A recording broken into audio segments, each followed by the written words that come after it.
An ambassador of the African brand, definitely that's Angelique Kidjo with her classic Agolo. It's our parenting and family corner time right now. Let's move into our conversation. In many households, we call them nannies, we call them all sorts of different expressions. House help, house girl, auntie, CC, all sorts of things. And it blurs their function and why they're in our families. You know what? They are trusted caregivers. They are confidants, and often they witness our most intimate moments in our homes. Over time, you actually create this close emotional bond. It naturally happens, especially when your child's caregiver is providing consistent care from your very early ages of your child into their adolescent years. Yet this closeness can blur professional boundaries, leading to complex expectations on both sides. Well, we're going to be looking at how families and nannies can nurture genuine connection without losing the clarity and fairness that define a healthy working relationship. We're joined by Vuyiseka Ntsondwa, who is a founder of Devee Nanny and Domestic Agency. And also we've got a nanny, Duduzile Ncube, who's joining us on the line. Vuyiseka and Duduzile, thank you for joining us. Duduzile, thank you so much. Hey, good to hear from you, Duduzile. Duduzile, do you want to be called a nanny? Or you want to be called an auntie? There's a more professional, a caregiver, but also maybe a professional house caregiver. Which one do you like? Auntie Dudu. Oh, I love Auntie Dudu. That's very personal. Is Vuyiseka on the line? Are you there, Vuyiseka? Yes, I'm there. You can call me Vuyi. Okay, Vuyi. That's also fantastic. All right, so nice. We have a nice rapport now already. No, we had hope. Auntie Dudu and Sis Vuyi. Yeah, no, it's perfect. It's perfect. Vuyi, let's start a little bit about, when you speak about nannies, right? They are special people, but when you have to find them, they have to actually meet some requirements that each family has. And each family has a different need and a different use for a nanny. Is it difficult to find a nanny for a particular family? It's not that difficult. It really depends. What is the client looking for? Obviously, a family will look. They will look different candidates over and different type of nannies. So it really depends. It's not difficult if you have experience of getting a right nanny for that family.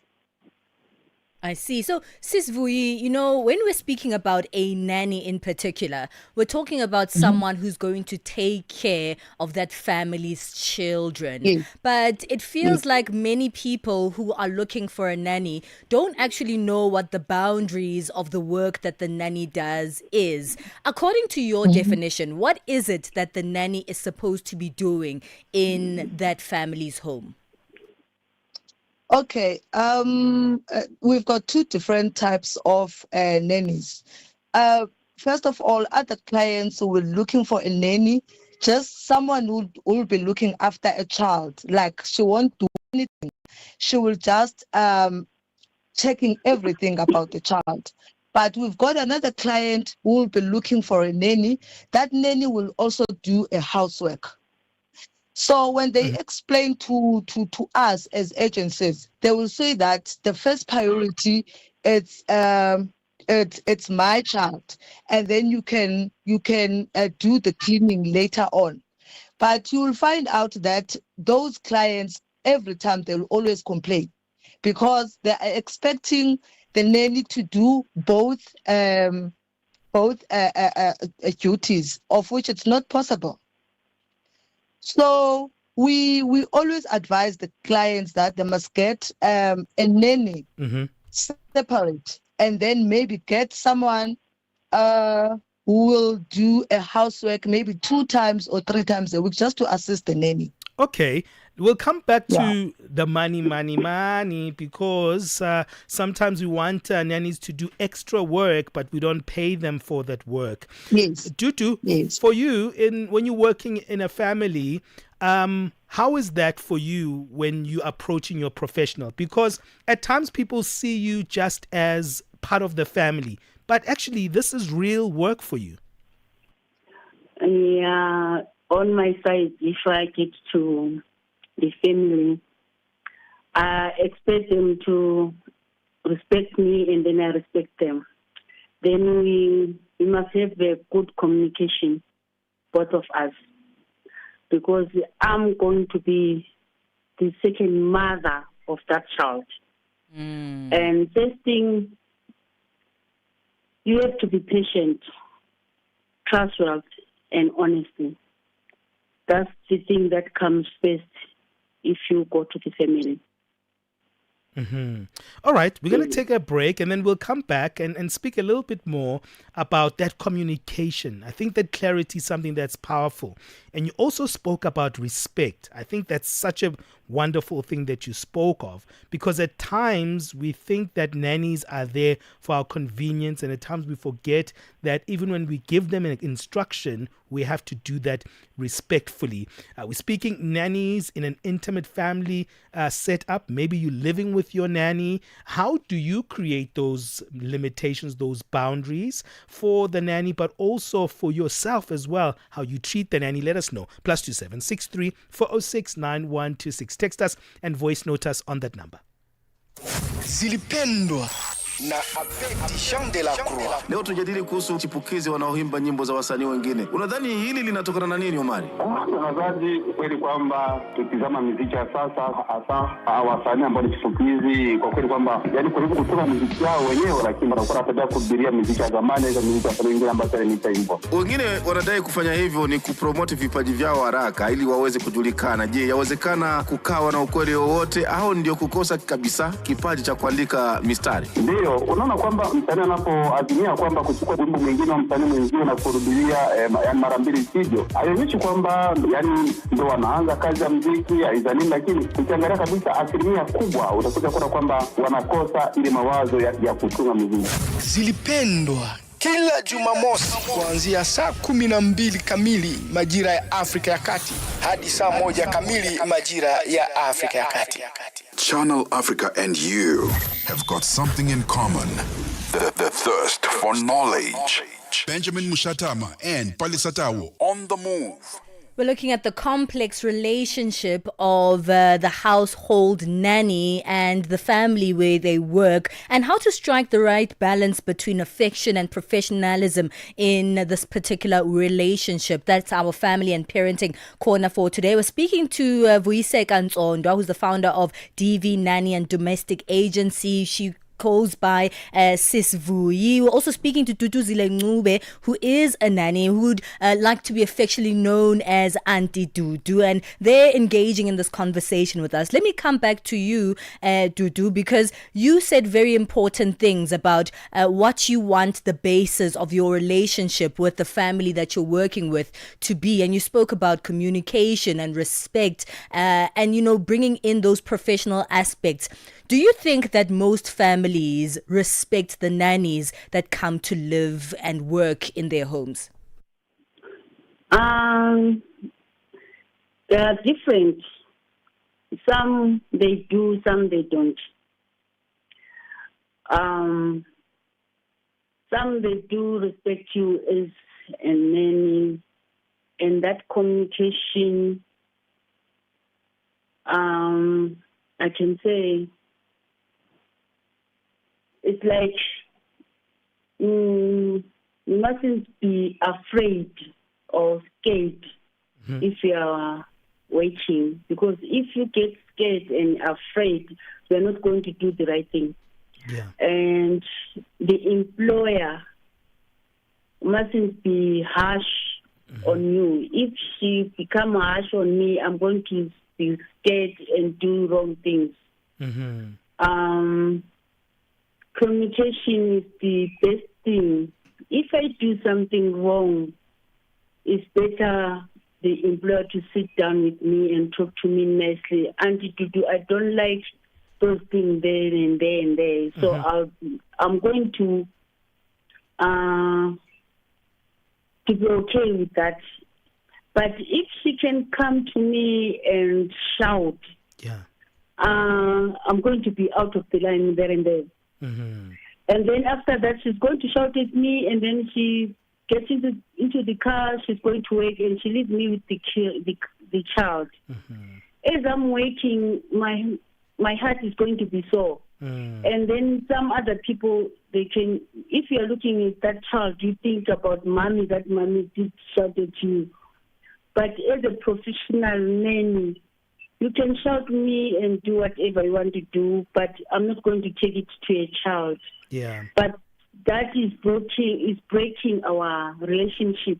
Yeah, absolutely. You know, everybody can make a mistake. I can make a mistake. She can make a mistake. But as we are two, we have to sit down and discuss that mistake and get over it.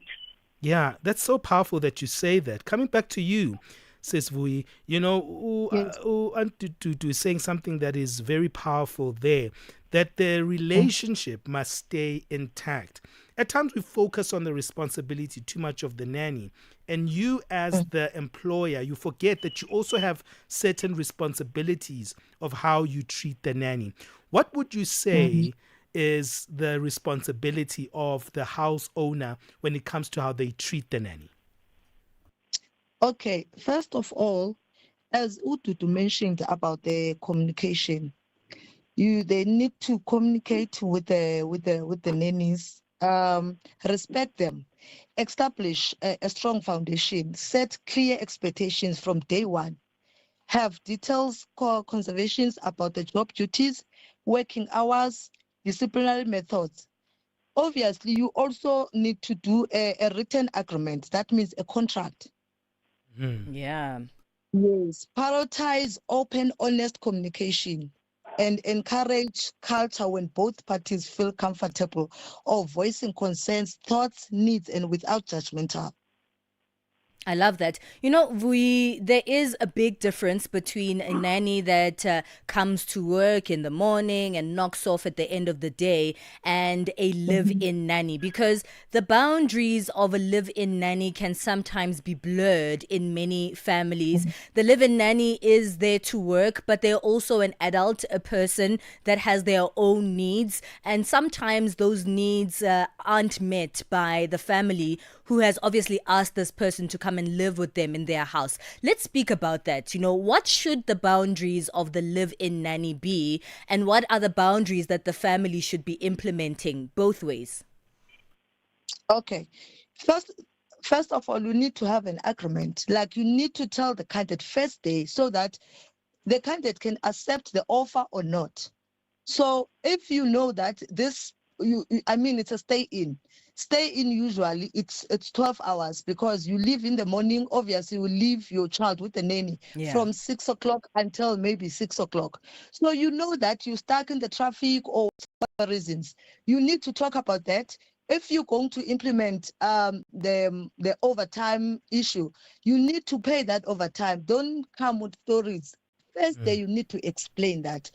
I'm working from, I need to leave my house at 6 and I will be back at 6 o'clock. Sure. So when I get there, it's either you going to your room or you stay here until I finish cooking or whatsoever. But the nanny must know what time are they supposed to be in and what time are they supposed to be out.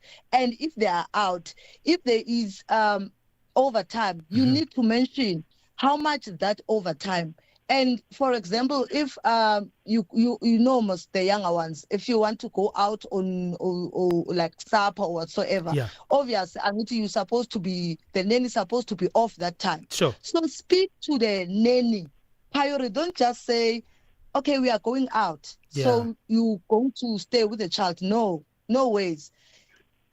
You must communicate. Yeah. Communication is very important. That's such a powerful thing because you both are speaking about communication. Very important. Yeah. Yes, communication is very important. You establishing the trust with you and the candidate. You cannot just do it because she's the nanny. take that person that she's a second mother to your kids. Not just a person, Yeah. Second mother to your kids. If you are, even if you are not going out, I mean, you've got a problem, that person will always check out of your child. So if you taking advantage, not giving her anything or something, you can even buy her a time just to keep the relationship. Let's talk a little bit about that, because there are extra things that people don't talk about, what a nanny can take out of the fridge. My colleague was saying earlier on, that, hey, my maid is eating too much bread, man. But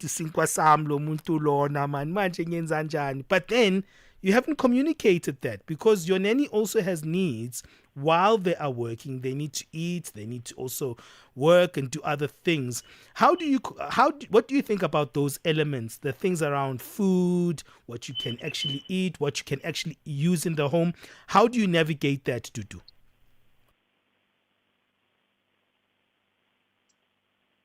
Yeah, I think we've lost Dudu there. Yeah. I'm here. Okay, I'm here. Okay.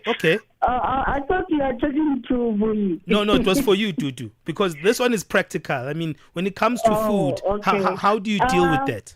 If you go to the families for interviews, first they can tell you, it's a stay-in job. We are going to buy you food, or in the morning we're going to eat Sis bread. Dudu, you know what I'm gonna do? I'm gonna cut you off a little bit there, because I see I've run over time. I want you to answer this for me after our news break. We're gonna take a bit of a news break. This is an interesting conversation. We never go past this time, but I think a lot of people will be helped by this one. Sis Dudu, Sis Vuyi, stay there on the line. We'll come and wrap up the conversation after our news. Right now, let's go to our sports.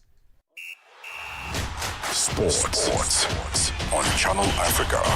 The African perspective.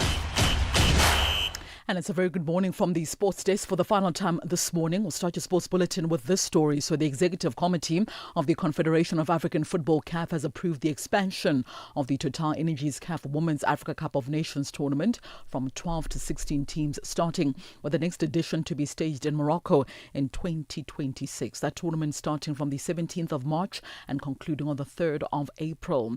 As the qualification phase of the 2026 edition has already been completed, the Executive Committee has approved the selection mechanism to determine the 4 additional teams. Now, based on the current FIFA Women's World Rankings, the top 4 teams from those eliminated in the final qualifying round have been selected to complete the list of participants. Now, the following teams will therefore be joining the likes of the teams that have already qualified for the tournament. So Cameroon, Cote d'Ivoire, Mali, as well as Egypt join the already qualified 12 nations that include the host nation Morocco, Zambia, Tanzania, Malawi, Algeria, Nigeria, Ghana, Burkina Faso, Kenya, Cape Verde, South Africa, as well as Senegal. So that decision is in line with CAF's strategic vision to strengthen the competitiveness as well as the development of women's football on the African continent. This will also allow more nations to participate in African women's football flagship competition,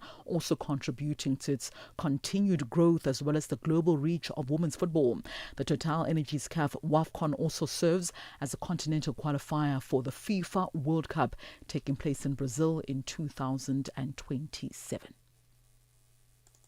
Now, South Africa's Minister of Sports, Arts and Culture, Gayton McKenzie, has confirmed that an experienced project team that will assist with the long-awaited introduction of Video Assistant Referee System, also known as VAR in South Africa, is already at work. Addressing the media during a very long overdue information session on Wednesday in the country's capital city, Pretoria, yesterday, McKenzie revealed that the initiative is being spearheaded by a team of former top international referees led by Daniel Bennett, who now heads the newly established VAR project team. SAFA has recently appointed a VAR project team led by respected former referee Mr. Daniel Bennett, alongside respected figures in football refereeing, Victor Gomez, Mr. Jerome Demon, and Abdul Ibrahim, SAFA's head of referees. The team has been working closely with FIFA and the International Football Association Board to ensure that South Africa implements VAR in full compliance with international standards. Meanwhile, with North African leagues such as Morocco's Botala Pro League, Algeria's League One, as well as Egypt's Premier League already utilizing VAR, Mackenzie says South Africa, home of one of the continent's most competitive domestic leagues, cannot afford to lag behind. Strict financial controls are in place, with at least 3 independent signatories to authorize any transaction related to the rollout. The plan is for SAFA to submit the initial infrastructure and setup budget to the Department of Sport, Arts and Culture before 31 March 2026, the end of our financial year. This is a complex and ambitious project, but it is essential. VAR is not just about correcting referee errors. It's about protecting the integrity of our game. And finally, in tennis news, Lorenzo Musetti defeated Stan Wawrinka in 3 sets to reach the quarterfinals in Athens, in Greece, of course, to keep their hopes alive and his hopes alive of making to the ATP finals. The Italian won his last 16 clash with the Swiss veteran 4-6, 7-6 and 6-4 to earn the second seed. A last 8th match up with Alexander Muller. Musetti needs a run to the final in Greece to deprive Felix Auger-Aliassime of a last ticket to Turin. So the Canadian moved into the 8th and final spot of the season-ending event starting on Sunday as a losing finalist at last weekend's Paris Masters. Athens top seed Novak Djokovic returned after 3 weeks out of action to ease past Alejandro Tabilo in straight sets on Tuesday, earlier on in the week, and will progress now to the quarterfinals of this tournament. And that concludes your morning sports news right here on Channel Africa. For any sports stories you'd like to share with us, send us an email to newsroom@channelafrica.co.za. Remember as well to give us a call on +27 11714 4459. It's 11:35 a.m. Central African time for Channel Africa Sport. I am Musibudi Makura. Sports on Channel Africa. The African Perspective. Você é fluente em português? É apaixonado por rádio e quer trabalhar na África do Sul? Você tem documentos que o qualificam para trabalhar na África do Sul? Nesse caso, podemos ter uma oportunidade para você trabalhar no Canal África. Envie seu currículo e demonstração para Canal África @ newsroom@channelafrica.co.za. Lembre-se, se você não receber alguma resposta nossa em 14 dias, isso significa que você não foi selecionado. Canal África. A perspectiva africana. Hey, thank you so much, Musibudi. Let's move on right now. We've got Chanduko Ligeke standing by, giving us our wrap-up for business this morning.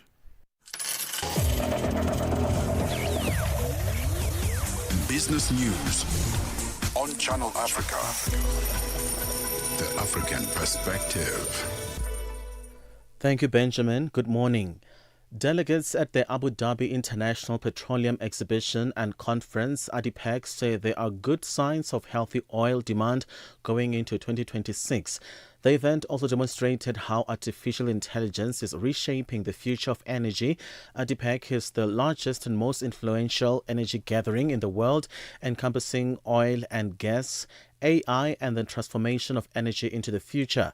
Segment President for Heavy Industries at Schneider Electric, Devon Pillay, speaks about how energy companies have adapted to ongoing challenges in the market. It's been fascinating to see the convergence of energy and automation and technology. I think it's been so pronounced this year as energy companies battle and grapple with this challenge of efficiency, trying to get more scale, but also, get optimized production, given the volatility in pricing and also volatility on the demand side.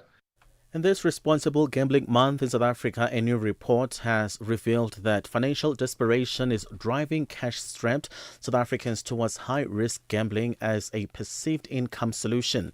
Just Money's inaugural Money and Me survey found that those earning less than $286 per month are 4 times more likely to choose online gambling over safer cost-cutting options. Experts are now cautioning that this reckless behavior quickly leads to debt, strained relationships and job loss. Just Money's Sarah Nicholson says they are advocating for low-risk alternatives like side hustles and stricter budgeting. We saw that gambling is actually seen as a income-stretching option for many of those people who can actually least afford it. So what this month is really doing is just highlighting the importance of ensuring that you're educated, understand the risks of gambling, and really making sure that if it is something that someone is struggling with, that you have some way and understanding of how to actually get some help towards that. South Africa's African Rainbow Minerals says that its jointly owned Beershoek iron ore mine will be placed on care and maintenance after its sole customer, the ailing steel producer ArcelorMittal South Africa, ceased purchases. Care and maintenance means that the Beershoek mine is being temporarily shut down as the owners evaluate further options to resume operations if market conditions change. In a statement, Rainbow Minerals says operations at the mine ceased at the end of October and about 622 permanent workers will be let go on the 30th of November. Maritime security firm Embraer says that a Malta-flagged products tanker has reportedly been boarded by pirates offshore Somalia. In a statement, the company says the pirates were reported to have approached on a skiff and opened fire on the tanker, adding that the pirates were operating from a hijacked Iranian-flagged dhow. The vessel was en route from Sika in India to Durban in South Africa. In a separate statement, the UK Maritime Trade Operations (UKMTO) agency said unauthorized people had boarded a vessel southeast of Ale in Somalia. It is not clear whether Embraer and the UKMTO are referring to the same incident, but their statements both give similar distances from Somalia's coast. In other news, the real estate arm of Doha Sovereign Wealth Fund, Qatari Dia, will invest $29.7 billion in a luxury development including golf courses and marinas on Egypt's Mediterranean coast. The development aims to turn Alam Al Rome, an undeveloped 7-kilometer stretch of coastline 480 kilometers northwest of Cairo, into a year-round destination that will attract tourists and will also have luxury neighborhoods, schools, universities, and government facilities. Egypt has for years been pushing to secure foreign investments, especially from wealthy Gulf states, as it seeks to tackle heavy foreign debts and a gaping budget deficit. Now let's have a look at financial indicators at this hour. $1 in Nigeria is trading at 1,440 naira. In Botswana, 13 pula 35. Kenya, the dollar is 128 shilling 26. Zambia, 22 kwacha 37. BRICS countries, $1 in Brazil is at 5 real 38. In Russia, 81 rubles 18. India, 88 rupees 65. China, 71 13. South Africa, 17 rand 13 cents. Commodities: gold is trading at $4,012, platinum at $1,567 per ounce. The price of Brent crude oil at $64.23 a barrel. That is all from me. For any business stories you'd like to share with us, please send us an email to newsroom@channelafrica.co.za, or you can call us on +27 11 714 4459. For Channel Africa Business, I am Chanduko Ligege.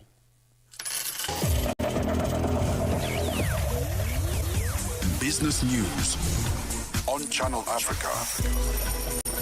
The African Perspective. Palesa and Benjamin fuel your day with fresh African perspective on Channel Africa. All right, thank you so much, Chanduko, for that news update. We didn't want to leave the conversation of our parenting and family corner because it's so wonderful, this conversation we're having with Vuyiseka Ntsondwa, who's a founder of Devee Nanny and Domestic Agency, also joined by Duduzile Ncube, who is also joining us as a nanny. Duduzile, you were telling me about, the idea Bati, a nanny will finish 3 loaves of bread in a day. That's the stereotype, And because people don't communicate, you can only have 1 loaf a day. That's not true. Yeah, so I'm like, it's impossible for anyone to finish 3 loaves a day. But you think people must communicate as well when it comes to food arrangements during the day and also what you can enjoy in the house? Yes, that is important because as a nanny, they're supposed to buy food for you. If they bought food for me and put it there and tell me this is your food, bread, margarine, jam, what, it's my food. So there's no reason that I'm going to open the fridge and take the food without their permission. Yeah.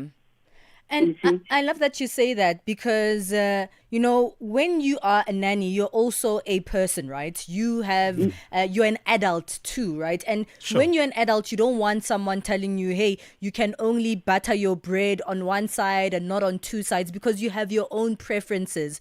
Why do you think people don't communicate about food and things like maybe toiletries as well, but then they don't want to spend the extra money to give the nanny their own provision for the things that they will need? It depends. Some clients, some employers, they buy food for you, they buy the toiletries for you. Some, they prefer to give you money, then you can go and buy your food because as we are eating different things. I'm eating raw or what thing, and then they're not going to buy that for me. So some prefer to give me the money, then I go to the shop and buy my things and put them aside there. If they want me to eat something in the fridge, they are going to tell me, you can eat cheese to do in the fridge, but you can eat that. But if they didn't tell me to take something in the fridge, I'm not going to take it. Because I'm not a child. I must think too.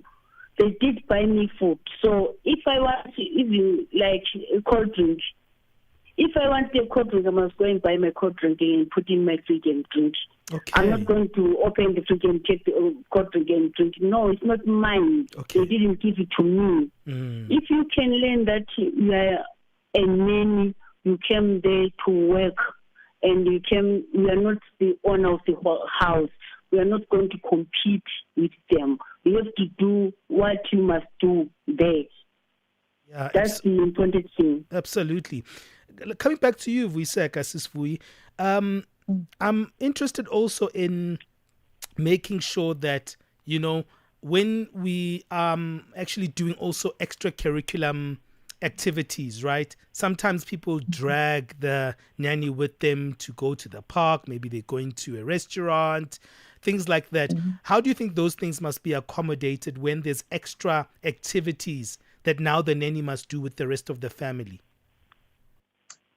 I would say as long as it's on your... Remember, for example, now it's during the day. So you can take the child in the park. It's part of your job to go to the park as long as it's on those hours that you are working.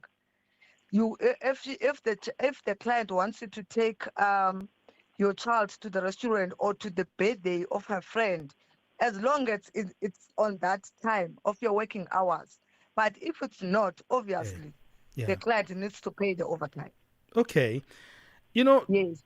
And I also want to add on the food issue. Okay. It's very important for the client to buy the nanny her own food, not to use, not to say, no, you'll eat what we eat.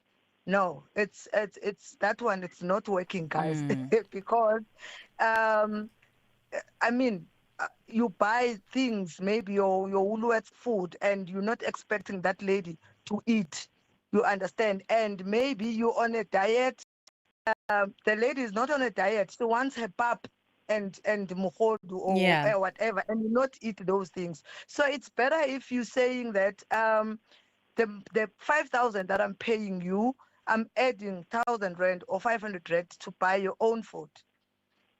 Okay, it's better that way. That is You perfect. won't have that stress. Yeah. Yes. Vuyiseka, as we, wrap up the conversation, what do you think is the most important things that people need to consider when they're looking for a nanny, or when they want to have a good relationship in the household with their nanny, a relationship that's fair to both the family and the nanny, but that doesn't also discriminate anybody? just need to show a genuine appreciation, like acknowledge and express gratitude for your nanny's hard work to foster the positive and the value of environment. Give your nanny, she must also suggest with things, man. Like you must be happy, like the nanny must be happy in the house. I mean, she's the second mother to your kids. So you must not be strict, like you are serious, so strict too much. You know, that person, she's looking after your child. You're not there 8 hours, you're at work. She's there, she's the mother of your child. So just be open, communicate. You can meet with the lady after every week just to check the routine, what happened during the week, what are the challenges, what is the problem. Also, you must communicate if you don't like anything maybe that she's doing. Also, don't just fire the lady, except if she stole something or she's doing bad to your child. But if it's something that you guys can fix it, just sit down with your nanny. Don't just take a decision of firing her. It's also confusing the kids as well. I love that. Well, we'll have to leave it there.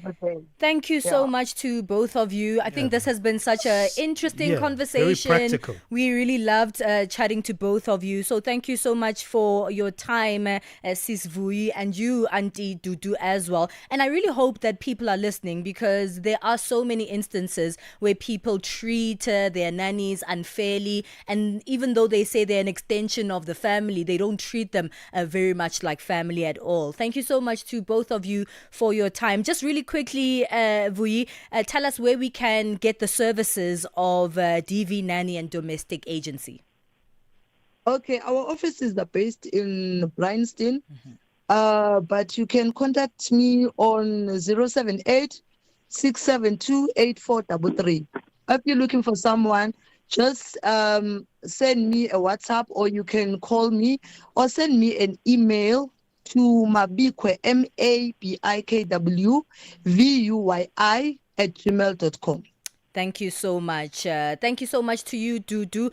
That is Duduzile Ncube, who is a nanny and the founder of Devee Nanny and Domestic Agency, Vuyiseka Ntsondwa. What are your thoughts on this one? Do you prefer a live-in nanny, a nanny that comes during the day? And what have been some of your issues, even if you're a nanny as well, like Aunt Dudu, saying, you know what, these are some of the things that I've complained about as a person working in this industry. It's 11:51 Central Africa time. We'd love to hear your thoughts on +27 63406 9126. Got something to say? Are you passionate about issues that matter? Do you have a voice that deserves to be heard?